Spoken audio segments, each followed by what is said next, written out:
Components of Word 2016 window.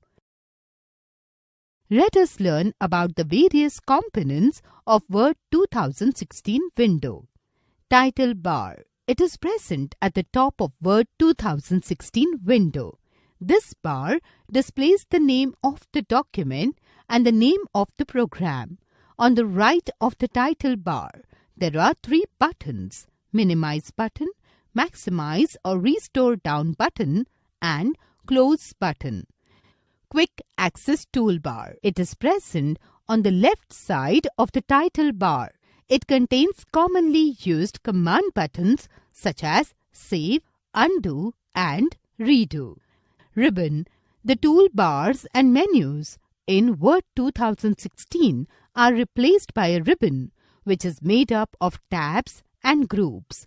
Each tab has a set of commands present in the shape of tool buttons. These buttons are further divided into various groups. Tabs. Tabs are located below the title bar and quick access toolbar. There are 9 tabs present in Word 2016. File, Home, Insert, Design, Layout, Reference, Mailing, Review and View. Each tab has a specific group of related functions and commands which are used to complete the task. Vertical and horizontal scroll bars. The vertical scroll bar is located along the right side of the screen and is used to move up and down in the document. You can click and drag the vertical scroll bar.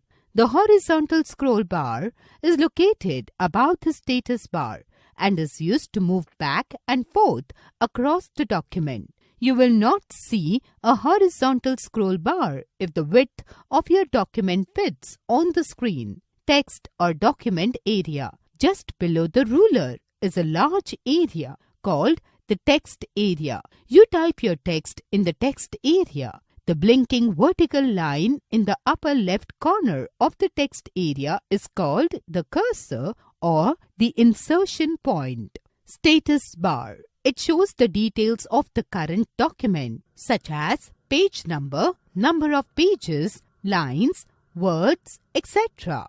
Zoom slider. The zoom slider is in the lower right corner of the status bar. It is used to enlarge and reduce the size of window quickly and easily.